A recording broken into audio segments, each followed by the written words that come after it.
Sebuah kecelakaan terjadi di Jalan Palagan Tentara Pelajar antara sebuah mobil BMW yang dikendarai Cristiano Tarigan dan Honda Vario yang dikendarai oleh Argo Eriko. Keduanya merupakan mahasiswa Universitas Gadjah Mada. Kecelakaan ini sempat viral di media sosial hingga memunculkan tagar Justice for Argo. Hari ini saya akan menuju ke lokasi kejadian untuk mengetahui seperti apa peristiwa yang sebenarnya terjadi pada malam naas tersebut. Saya Kristanti Yosefa. Anda menyaksikan Fakta.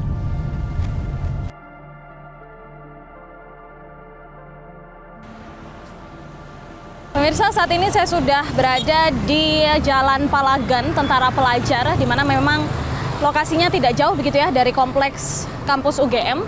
Nah, di titik inilah, di lokasi inilah merupakan lokasi terjadinya kecelakaan antara mobil BMW dan Honda Vario yang menewaskan Argo Eriko pada hari Sabtu. Anda bisa lihat pemirsa, tepat di tengah jalan itu, ini merupakan titik di mana tabrakan terjadi.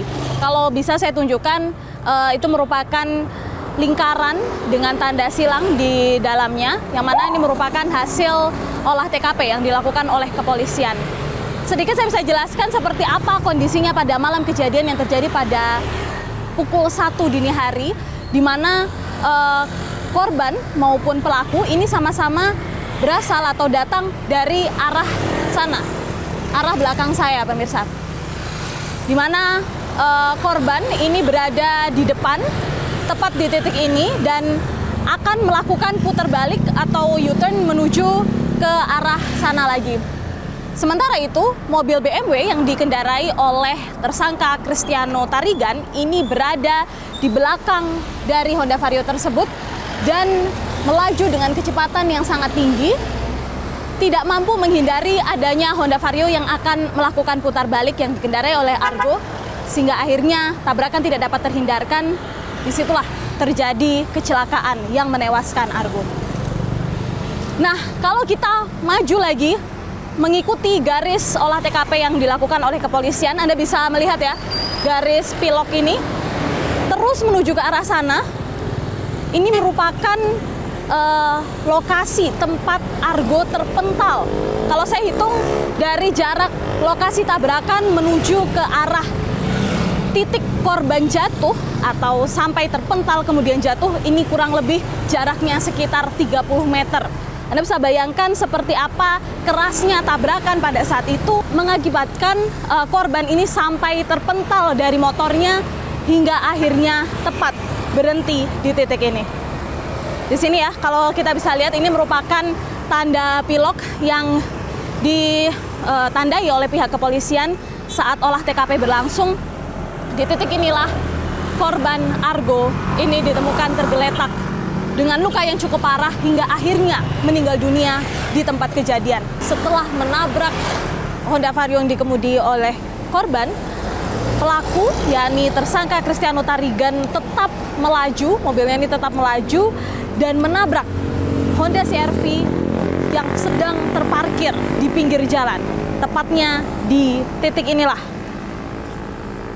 mobil yang dikendarai oleh tersangka Cristiano Tarigan ini menabrak salah satu mobil yang sedang terparkir di sini.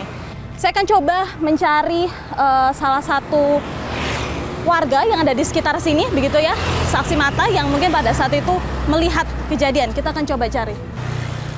Permisi, Mas. Saya Tanti dari Fakta TV One. Oh iya. Dengan Mas siapa? Amin. Mas Amin. Ya. Saya mau nanya-nanya sih Mas tentang peristiwa kecelakaan yang sempat terjadi beberapa hari lalu ya. Waktu itu Mas Amin melihatkah atau mendengarkah? Itu kan kejadiannya kan jam 1 dini hari ya. Jam segitu sudah tidur ya Kak. Cuman suaranya terdengar keras sekali saat benturan antara mobil BMW sama CR-V-nya. Oh, jadi sempat mendengar tapi ya? Mengetahui ya, berarti ya? Sempat mengetahui. Boleh digambarkan Mas, kita sambil ke pinggir jalan ya? Saya ingin tahu seperti apa gambaran pada saat kejadian waktu itu. Saat itu posisi mobil BMW-nya sudah berada di situ dan CR-V-nya berada di sini, udah mepet ke sini posisinya. Oh, jadi CR-V-nya ini sempat maju juga ya? Ya, awalnya kan di depan kan, karena bertabrakan, karena ketertabrak dari sana, jadi mental ke belakang. Oh, begitu. Iya. Kemudian? maju ke depan sini ternyata di situ Ke mana Mas? Maju ke mana? Di situ. Oke, boleh kita jalan ya. Posisi BMW-nya kan di sini. Nah, situ udah keluar asap posisinya. Oh begitu. Ya, udah keluar asap. Terus sepertinya pengendaranya sudah keluar. Oh, oke. Suara tabrakannya itu seperti apa, Mas? Pas nabrak suara motornya itu nggak kedengeran. Cuman kalau pas nabrak mobil CR-V di depan warung itu yang kedengeran. Sampai di depan kampung juga sebelah situ kedengeran soalnya. Suaranya bener-bener keras itu. Sampai kemudian motornya terseret sekian meter itu juga? Iya, pas suaranya nabrak, pas mobilnya nabrak CR-V-nya itu, suaranya agak keras. Terus suara motor terlempar itu juga masih terdengar. Masih terdengar. Oh, motor di mana Mas? Boleh ditunjukkan? Sebelah sana. Oke, bisa Ya. kita mengarah, bisa ditunjukkan ya? Nah, di sebelah sana. Oh, arah sana ya Mas Pinggir ya? sana, ya. Karena terpental dari sana sampai sana itu. Untuk posisi korban, saya itu posisi kepalanya di bagian sini, terus kakinya di sana. Seperti orang tidur miring arah ke utara ya, arah ke utara sana. Jadi posisi kepalanya di sini, posisi kakinya di sana semuanya. Dengan baju yang masih utuh ya? Dengan baju yang masih utuh, cuman sepatunya sudah terlepas di sebelah sana. Bicara pengemudi BMW-nya pada saat itu, Mas sempat melihat dia?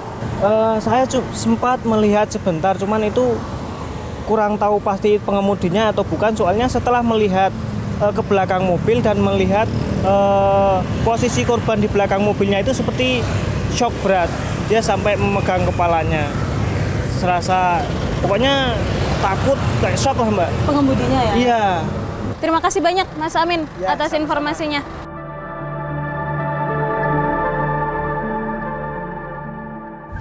Malam ini saya sudah janjian untuk bertemu dengan Tevin di suatu tempat. Dia ini adalah salah satu korban yang mobilnya ikut tertabrak oleh tersangka pada malam itu. Di mana mobilnya ini sedang terparkir di tepi jalan. Seperti apa ceritanya? Kita temukan faktanya.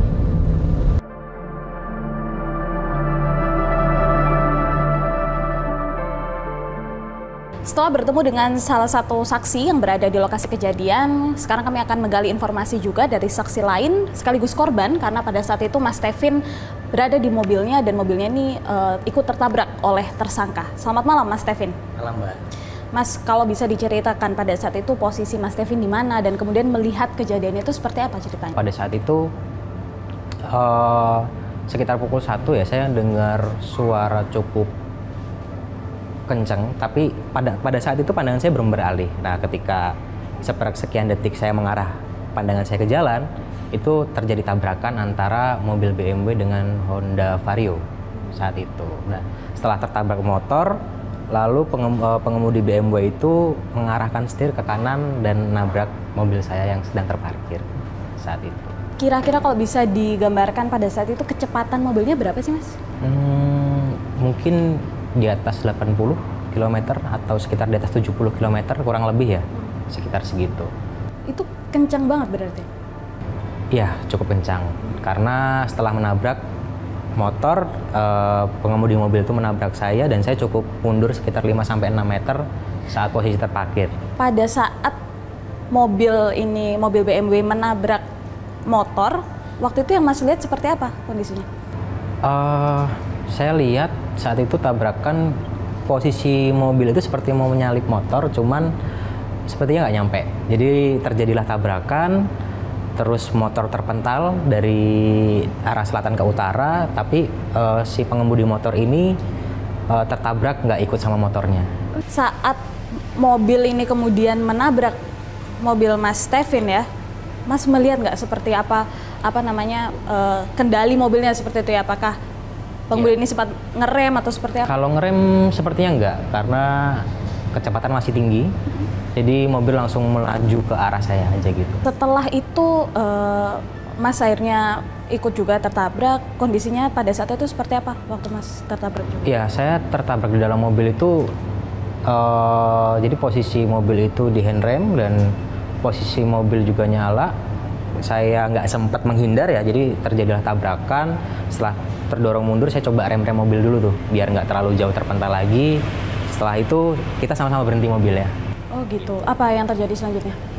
Selanjutnya saya coba lihat cek mobil saya dulu, terus saya baru ingat ada korban pemotor, saya hampiri dan sudah tergeletak pengendara motornya, dan pengendara mobil BMW-nya itu juga sudah posisi sama-sama keluar dan meminta pertolongan warga sekitar. Seperti apa waktu itu yang Mas lihat kondisi korban? Kondisi korban saat itu saya lihat itu sudah ada bercak darah di dada, terus kaki itu sudah agak kayak patah gitu juga, dan mungkin ada sedikit luka di kepala. Kalau dari pengemudi mobilnya sendiri, seperti apa waktu itu kondisinya? Dari pengemudi mobil saat itu langsung keluar dan ngecek korban duluan, lalu cukup panik dan meminta pertolongan warga sekitar. Apa yang dikatakan dia saat itu? Minta telepon ambulan. Ya. Seperti apa kondisi paniknya kalau bisa Mas gambarkan? Ya cukup panik ya, karena waktu itu teriak-teriak, tolong ambulan, tolong gitu. Sisi pada saat itu tersangka ya, Cristiano Tarigan ini bersama siapa Mas? Itu sendiri Mbak. Ada yang menarik, ini kan plat yang diganti begitu ya. Nah pada saat kejadian yang Mas Stephen lihat, plat mobil itu apa Mas? Pada saat kejadian itu kebetulan saya cukup concern dengan plat mobilnya. Jadi yang terpasang pada saat kecelakaan itu kalau tidak salah F1260 ya. Blank. Terima kasih Mas Stephen. Sama-sama Mbak. Pemirsa, kita temukan fakta selanjutnya.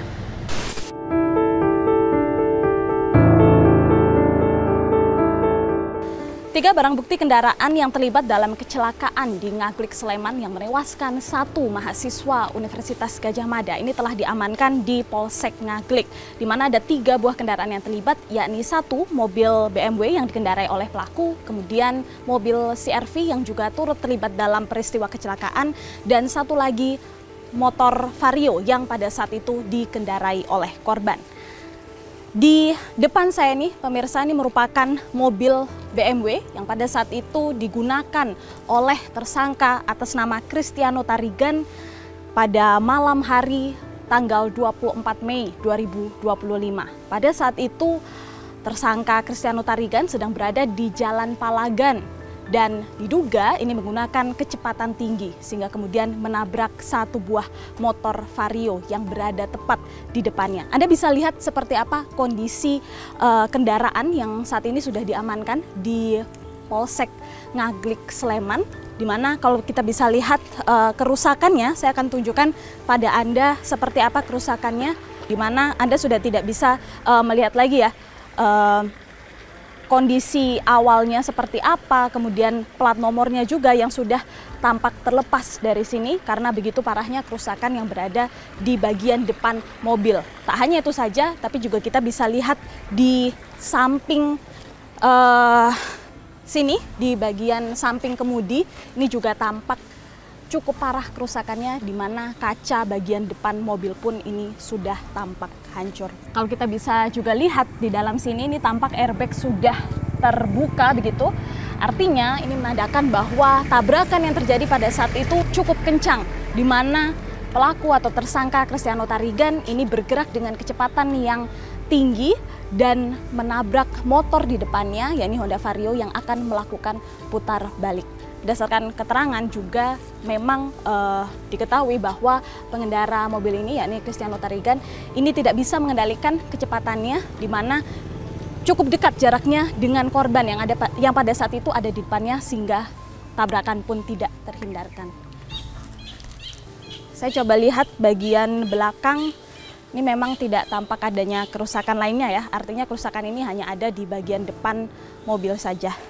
Tidak hanya menghantam atau menabrak korban yang pada saat itu mengendarai motor, tapi kemudian mobil BMW ini juga ikut menabrak mobil yang pada saat itu terparkir di tepi jalan. Ini merupakan mobil CR-V hitam yang pada saat itu sedang terparkir, di mana setelah menabrak motor, mobil BMW ini kemudian diketahui oleng dan terus melaju sampai akhirnya menabrak salah satu mobil yang sedang diparkir. Anda bisa lihat kerusakannya di sini. Kalau bisa saya gambarkan, nih kerusakan ada di bagian depan kanan, persis di depan kemudi. Saya lihat di sini kerusakan yang cukup parah terjadi di bagian lampu, kemudian juga bagian depannya. yang paling parah dari kecelakaan ini atau dari peristiwa tragis laka lantas ini adalah motor yang dikendarai oleh korban, yakni Argo Eriko. Saya tidak bisa membayangkan ya seperti apa pada saat itu tabrakan yang terjadi, mengingat kondisi dari motor yang sudah sedemikian parah. Kerusakan paling parah ini bisa kita lihat terjadi di bagian samping motor yang kemudian menjadi perhatian dari publik. Ini adalah terkait dengan plat nomor yang digunakan oleh pelaku pada saat kejadian, di mana ditemukan berbeda ketika sudah dibawa atau diamankan di Polsek Ngaglik. Apa perbedaannya? Saya bisa tunjukkan pada Anda, pemirsa. Mobil BMW ini, kalau kita lihat, plat nomornya terpampang jelas di sini adalah B1442NAC. Tapi ini bukanlah plat nomor yang digunakan oleh pelaku atau tersangka ketika malam kejadian kecelakaan. Berdasarkan keterangan kepolisian, ini kepolisian berhasil menemukan fakta bahwa ketika mobil ini sudah berhasil atau sudah diamankan di Polsek Ngaglik, ada segerombolan orang yang pada saat itu mengubah platnya, mencopot platnya yang pada saat itu digunakan dan menggantinya dengan plat baru yang ada sekarang. Polsek Ngaglik ini terletak cukup terbuka ya. Anda bisa lihat di situ sudah masuk ke arah pemukiman, kemudian di sini ada tempat untuk beristirahat, pun di sini pun juga tampak ada warung.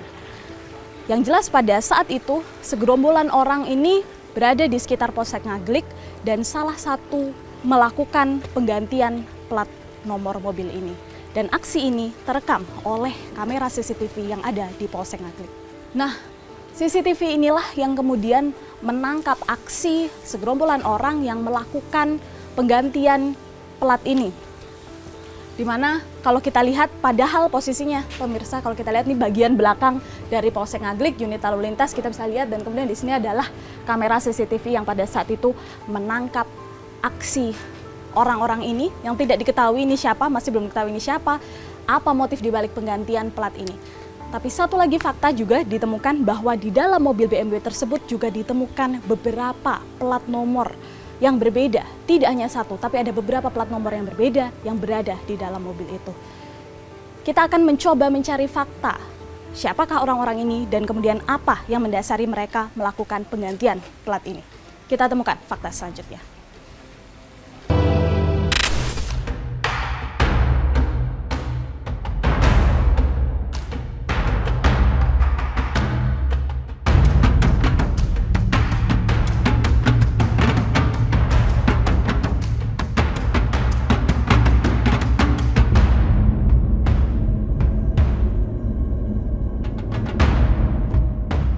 Pihak kepolisian telah menetapkan Cristiano Tarigan sebagai tersangka dalam kasus laka lantas yang menewaskan Argo Eriko.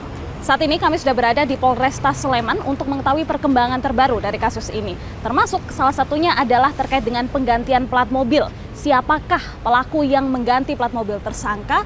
Apa motifnya dan bagaimana bisa orang ini mengganti plat mobil tersangka di dalam kantor polisi? Kita temukan faktanya.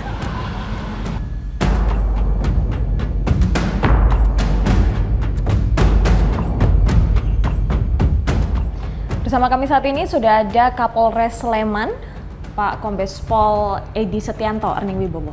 Ya, selamat sore. Selamat sore, Mbak Tani. Kapolres, iya. Pak Kapolres ini melihat kasus laka yang kemudian menewaskan salah satu mahasiswa FHUGM gitu ya, yang kita tahu Argo. Ini seperti apa perkembangan terbaru dari penyelidikan yang dilakukan oleh kepolisian sampai sejauh ini? Jadi perkara ini sudah kita tangani, kemudian sudah kita tingkatkan ke penyidikan, dan sudah kita tersangkakan, dan yang tersangka ini sudah ditahan. Ya, dari kronologi, secara kronologi dari awal sampai akhirnya terjadi laka ini seperti apa Pak? Mungkin bisa digambarkan pada kami. Baik Mbak, jadi pada hari Sabtu tanggal 24 kurang lebih jam 1 dini hari itu di Jalan Palagan terjadi kecelakaan antara mobil BMW warna putih itu dengan sepeda motor platnya B. Jam 1 dini hari itu mobil itu melintasi Jalan Palagan dengan motor satu arah mengarah ke utara.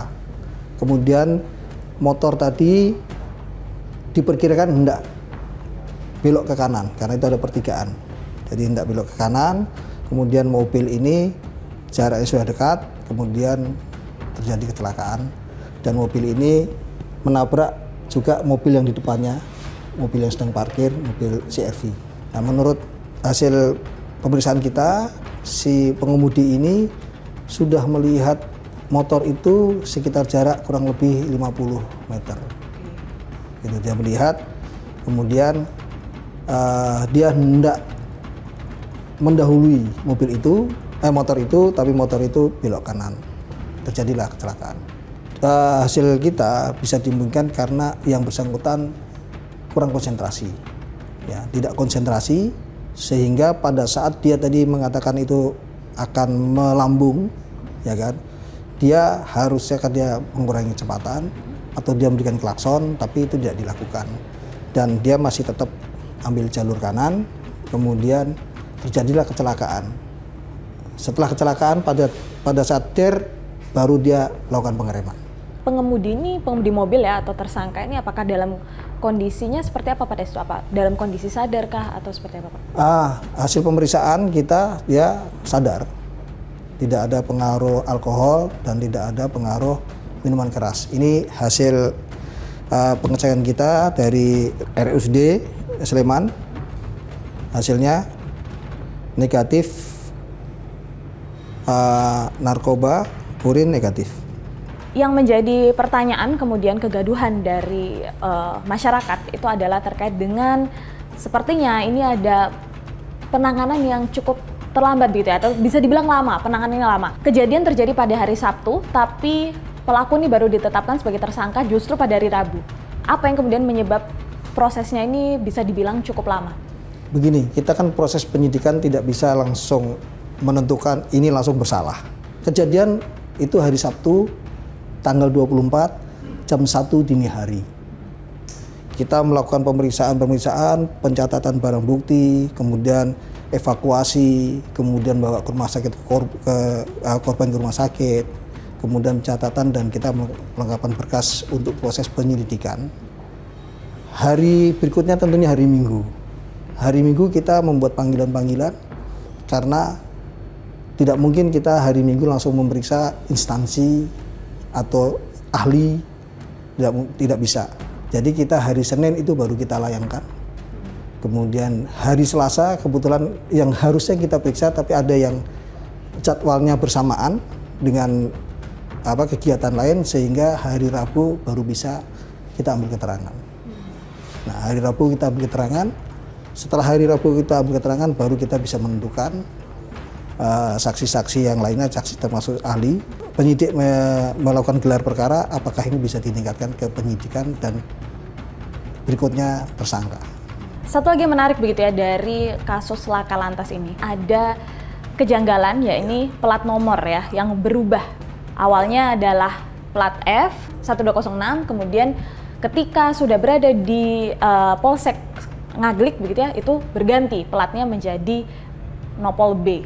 Kita pada saat kejadian sudah lakukan olah TKP, kemudian proses evakuasi karena kendaraan itu memang tidak bisa dijalankan, kemudian kita pindahkan ke kantor kita, mungkin nanti bisa disurvei atau mungkin sudah survei ke sana. Polsek itu ada kantor-kantor lain di sebelah dan di depan, kemudian ada penduduk, kemudian ada jalan umum dan ada sawah. Dan kendaraan itu kita taruh di situ, kemudian dikunci dan kita awasi dengan CCTV, gitu.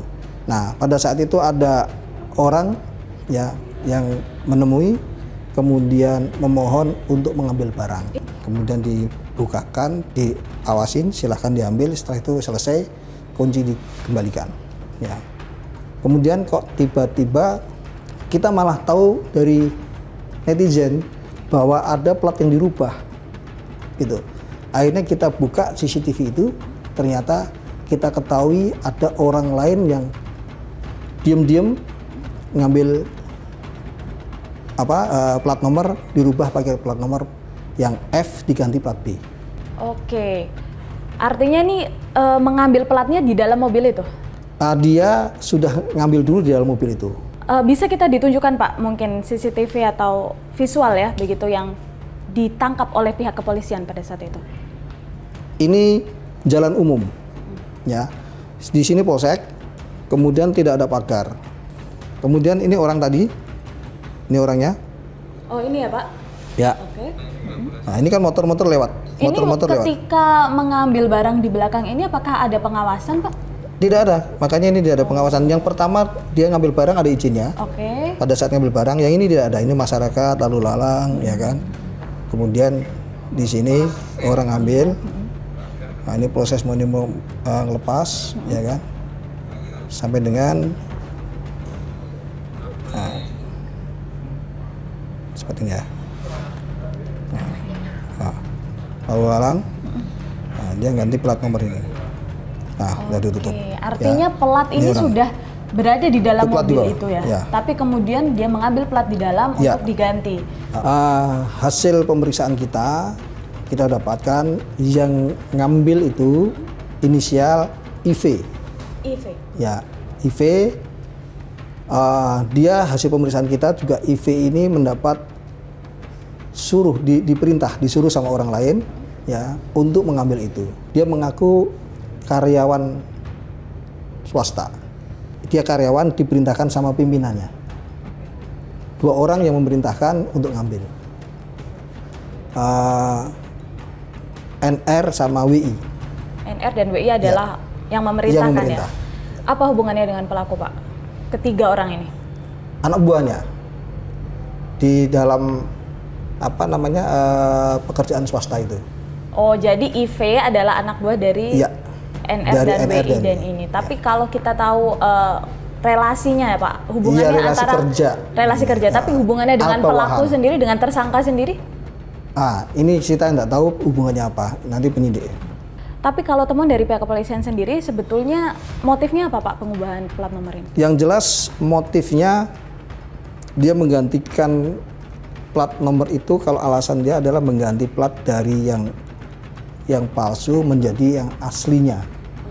Tapi dari pendalaman, motif dan niat dia itu mengganti adalah supaya tidak diketahui oleh polisi maupun masyarakat bahwa plat nomor yang awal digunakan itu adalah plat nomor F. Oke, tapi plat yang B ini yang memang asli? Asli dengan STNK adalah yang B. Dan memang didaftarkan atas nama tersangka? Yang jelas terdaftar, terregistrasi itu plat B itu. Selain plat nomor itu yang diganti, juga ada beberapa plat nomor lain yang ditemukan kepolisian? Ya, hasil pengembangan kita ternyata ada kurang lebih 5 plat nomor yang kita dapat di kendaraan itu. Bisa ditunjukkan mungkin Pak? Iya.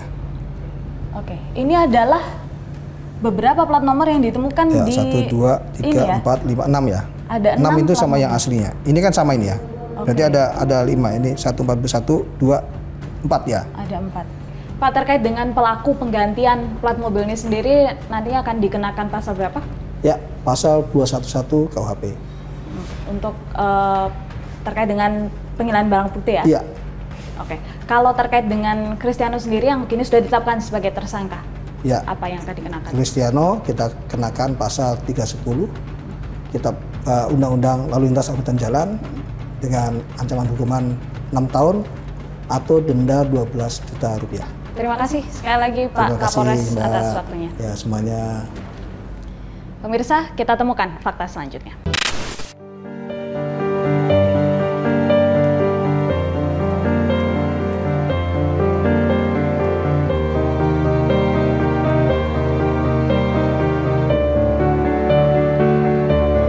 Sekarang kami berada di kawasan pemukiman di Kecamatan Cilodong, Depok, Jawa Barat.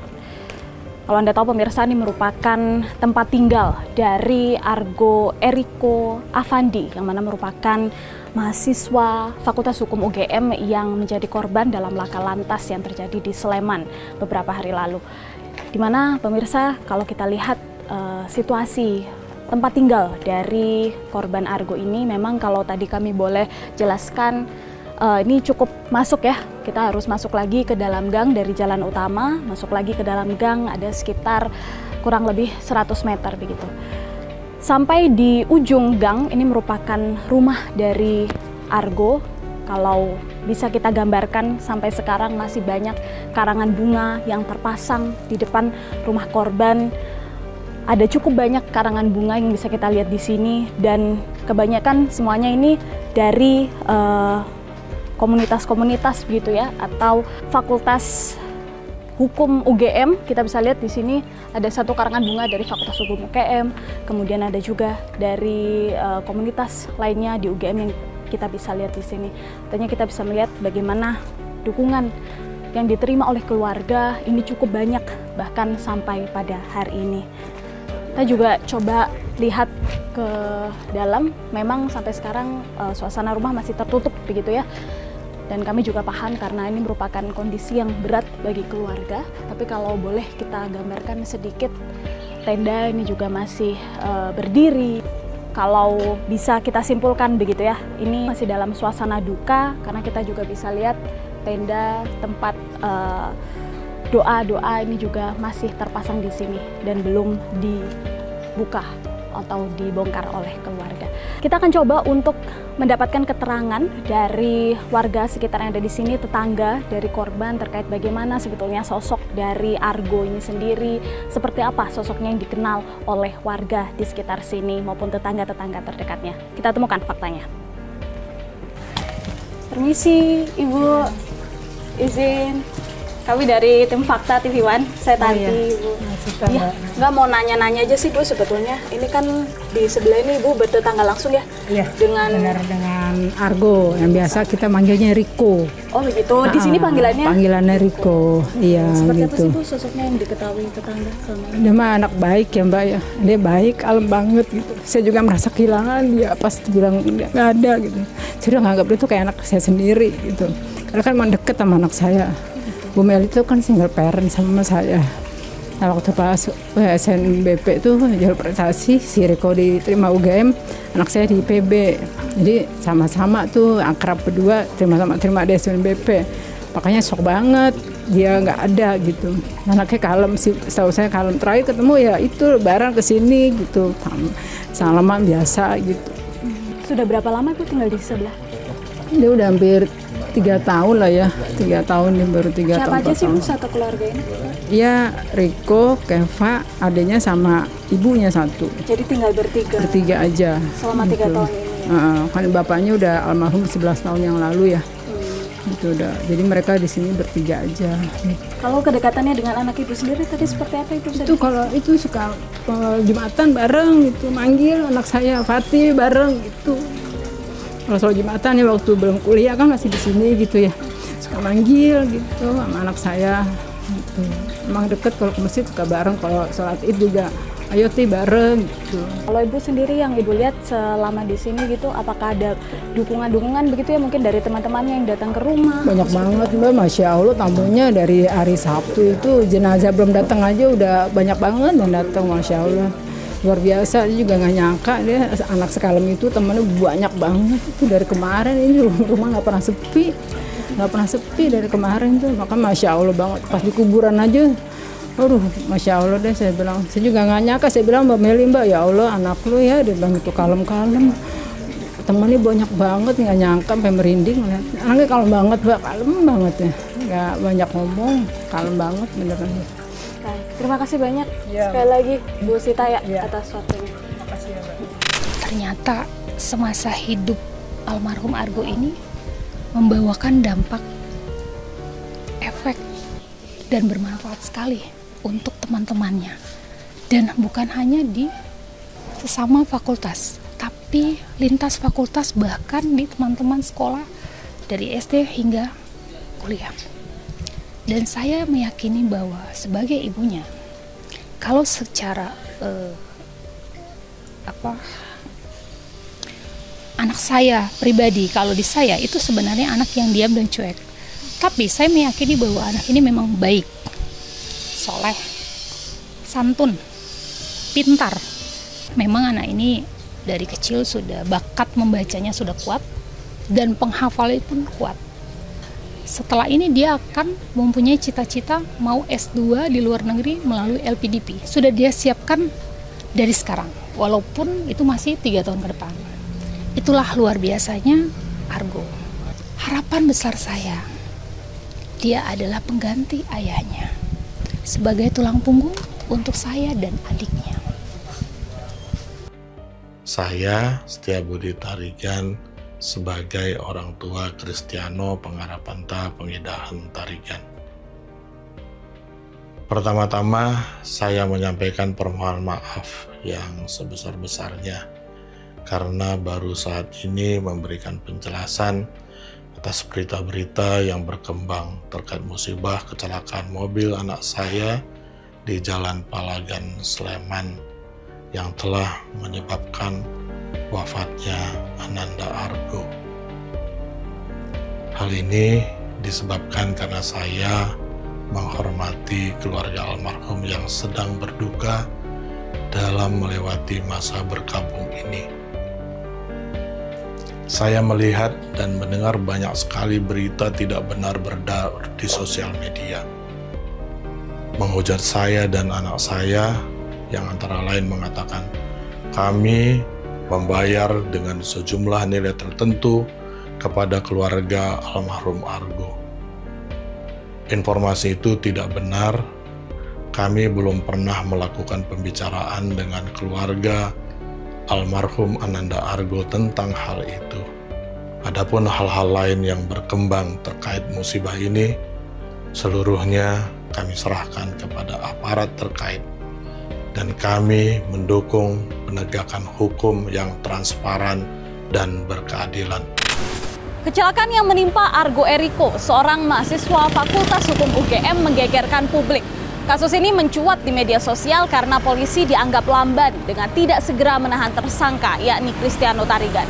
Fakta yang kami temukan di lapangan, baik keluarga korban maupun keluarga tersangka sama-sama menepis adanya tudingan pemberian uang damai senilai 1 miliar rupiah.